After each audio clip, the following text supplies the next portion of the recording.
The story of the computer is not one of silicon and circuits, not at its very start. It begins with something far more fundamental, something deeply human. It is the story of a question, a need that has echoed through the ages.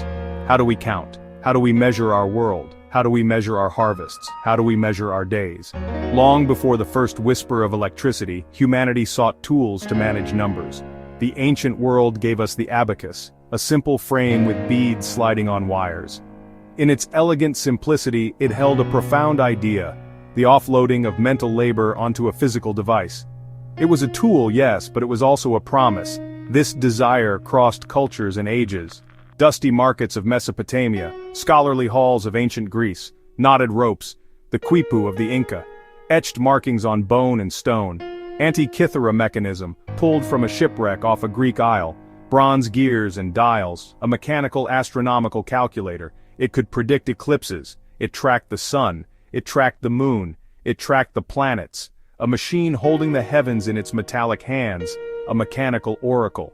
Its existence shows that the dream of a computing machine is ancient. For centuries that was the state of things. Abacus, astrolabe, slide rule, clever and effective, but limited. They were extensions of hand and mind bound to immediate instructions. A new idea was needed, a machine that could follow a sequence of instructions on its own. The 19th century was an age of steam and iron, a time of thunderous machines and boundless ambition. It was in this world that an English mathematician named Charles Babbage had a vision that was centuries ahead of its time. Babbage was a man obsessed with precision. He saw the errors that crept into hand-calculated mathematical tables. He dreamed of a machine, a clockwork calculator powered by steam, that could produce flawless tables automatically. He called it the difference engine, a colossal contraption of gears, shafts and levers designed to solve polynomial functions with unwavering accuracy. The section he managed to complete was a marvel of mechanical engineering, a testament to his genius. And yet, the full engine was never built in his lifetime. Babbage poured his own fortune and a considerable amount of government funding into the project. The project was plagued by funding disputes, political squabbles, and the sheer difficulty of manufacturing parts with the necessary precision. The difference engine became a grand, unfinished symphony, a tantalizing glimpse of a future that was not yet ready to be born. Even as the difference engine faltered, he conceived of something far more revolutionary, a machine he called the analytical engine. This was not merely a calculator, it was a general-purpose computer. It had a mill for processing, what we would now call a CPU, and a store for holding numbers, what we would call memory. Crucially, it could be programmed using punched cards, a technology borrowed from the Jacquard loom. Working alongside Babbage was Ada Lovelace, the brilliant daughter of the poet Lord Byron. She understood that its capabilities went beyond mere number crunching. She wrote that the engine might one day compose complex music or create art, if only it could be taught the rules. In her notes, she described an algorithm, earning her the distinction of being the world's first computer programmer. Together, Babbage and Lovelace were the prophets of the digital age. Their ideas were 100 years ahead of the technology needed to realize them, but their conceptual leap would echo forward. The mechanical dreams of Charles Babbage would lie dormant for nearly a century, waiting for a new technology to give them life. That technology was electricity. The catalyst that finally brought it all together was the crucible of global conflict. The Second World War created an urgent, desperate need for computation on a scale never before imagined. Scientists were faced with mathematical problems so vast they exceeded human calculation. Breaking enemy ciphers. They built a series of electromechanical machines, the most famous of which was Colossus, using thousands of vacuum tubes, fragile glass bulbs that could control the flow of electricity. Colossus was able to perform logical operations at incredible speeds, helping to decipher vital intelligence. Its work helped shorten the war and save countless lives. Its existence was one of the war's most closely guarded secrets. Across the Atlantic, the Army funded a similar project for calculating artillery firing tables. The result was ENIAC. Unveiled to the public in 1946, it was a true behemoth. It weighed 30 tons and filled an enormous room. It contained over 17,000 vacuum tubes that generated so much heat the room required massive cooling. When it was running, it consumed enough electricity to power a small town. The lights of Philadelphia were said to dim. Programming ENIAC was a grueling physical task requiring technicians to manually rewire massive plug boards. Despite its unwieldy nature, ENIAC was a marvel. It could perform calculations 1,000 times faster than previous machines, solving in 30 seconds what would have taken 20 hours. ENIAC and its contemporaries were the dinosaurs of the computer age, enormous, powerful, and the starting gun for the digital race. They proved that large-scale electronic computation was possible, firing the starting gun for the rest of the century.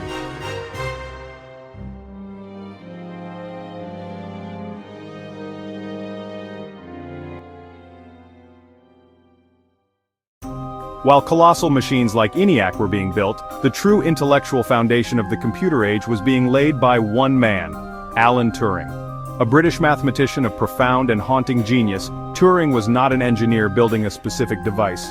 He was a thinker, a logician who explored the limits of what a machine could, in principle, do. In 1936, long before the first electronic computer was switched on, he published a paper that would change the world. In it, he described a theoretical device, an abstraction he called a universal computing machine. We know it today simply as the Turing machine. The machine consisted of an infinitely long tape, a read-and-write head, and a simple set of rules. Turing proved that this theoretical device could simulate the logic of any other computing machine. This was the birth of the idea of software. During the Second World War, he was a leading figure at Bletchley Park, the secret heart of the British code-breaking effort. He was instrumental in designing the electromechanical bomb machines that helped break Enigma codes. His work provided critical intelligence to the Allies. Many historians believe Bletchley Park efforts shortened the war by several years. After the war, Turing continued to shape the future. In 1950, he posed the question, can machines think? He proposed what is now called the Turing test. He laid the philosophical groundwork for artificial intelligence. Alan Turing was the true father of modern computing. From the room-sized giants to the smartphone in your pocket, his principles endure. The mechanical and theoretical work set the stage, but hardware breakthroughs would drive the next leap. Lead into next chapter. Breathing space before next chapter. The early computers were giants filled with thousands of vacuum tubes, hot, unreliable, power-hungry. They were brilliant proofs of concept but not practical for widespread use. For the computer to truly march into society, it had to get smaller, cheaper, and more reliable. The breakthrough came at Bell Laboratories in 1947. It was a tiny device, smaller than a fingernail, that would replace the bulky vacuum tube. It was called the Transistor, invented by John Bardeen, Walter Brattain, and William Shockley. The transistor was a solid-state switch. It could control the flow of electricity like a vacuum tube, but had no moving parts. Made from semiconductor material, typically silicon, no glass to break, no filament to burn out, far less heat and power consumption.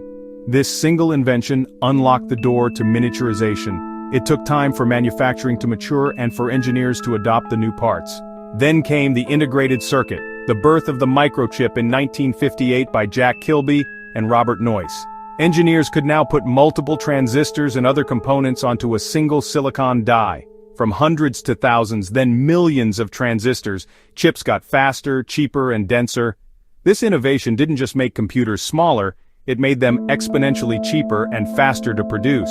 The path was clear for computers to leave the laboratory and enter the office and home. By the late 1950s and 1960s, transistorized and integrated circuit systems began to appear. Faster, more reliable, but still for corporations, universities, and government. The revolution was quietly gaining momentum. The microchip set the stage for the personal revolution to follow. From lab prototypes to mass production fabs, Moore's era began. Lead into next chapter, the personal revolution.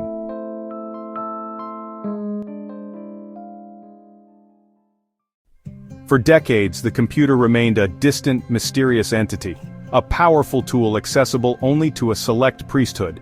They were mainframes housed in climate-controlled rooms serving massive organizations. But in the ferment of the 1970s, a new culture emerged. Hobbyists, tinkerers, counterculture idealists. Enthusiasts gathered to trade parts, share schematics, and show homemade machines. This movement coalesced around groups like the Homebrew Computer Club. Here, two young men, Steve Wozniak and Steve Jobs, demonstrated their creation, the Apple I. A device little more than a circuit board, designed for an individual user. The Apple II, released in 1977, came in a friendly plastic case with keyboard and color graphics on a television. It was designed for a person, for a home. In 1981, IBM entered with its personal computer, open architecture that allowed compatibles. Other companies made compatible hardware and software, creating a competitive ecosystem. GUI ideas from Xerox PARC were commercialized by Apple with the Macintosh. The graphical user interface changed everything. Pointing and clicking replaced cryptic command lines. It made computing intuitive, accessible, and even fun for average people. The personal computer became a creativity machine, a communication device, a tool for learning. Power once locked in air-conditioned rooms was distributed into the hands of millions. Computers were placed directly into the hands of millions. Individuals, small businesses, classrooms.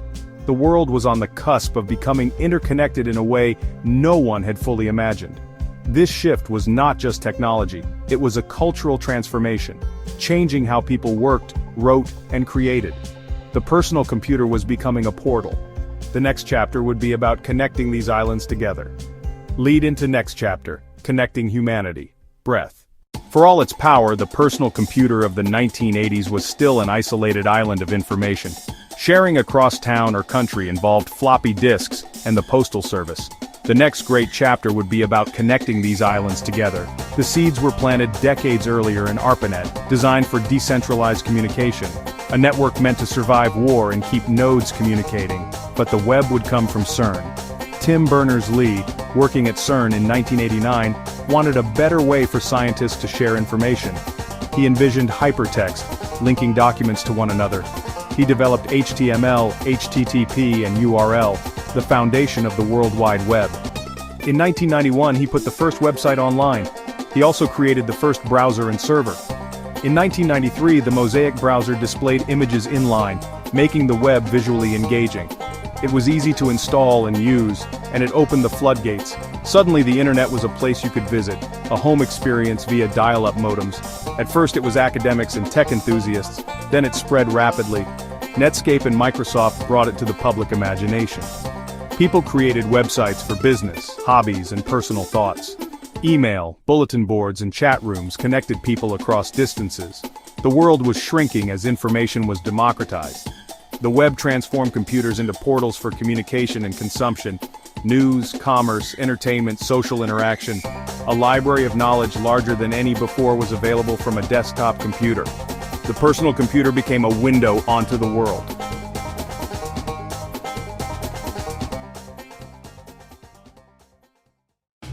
The journey of the computer has always been a story of miniaturization, packing more power into smaller spaces, mainframes that filled rooms, desktops that sat on tables, laptops that fit in bags.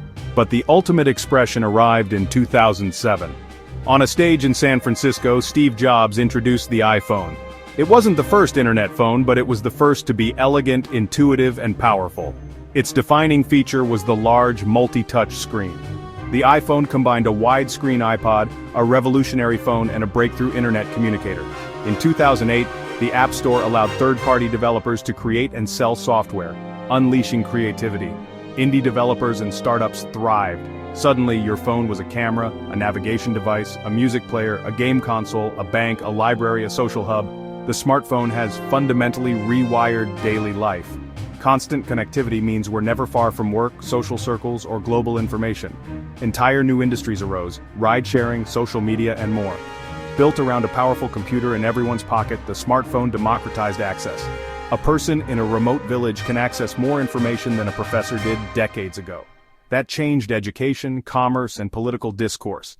Computers are no longer machines we sit down to use. They are constant companions, extensions of our minds. They are woven into routines, often invisible yet always present. The culmination of Babbage's dream and Turing's vision, made personal and portable. Lead into next chapter, our digital tomorrow. Breath. From the humble beads of an abacus to the billions of transistors in a smartphone, the history of the computer is a story of relentless acceleration. Each generation built upon the last. Smaller, faster, more powerful, and more integrated into our lives. Today we stand at a remarkable moment.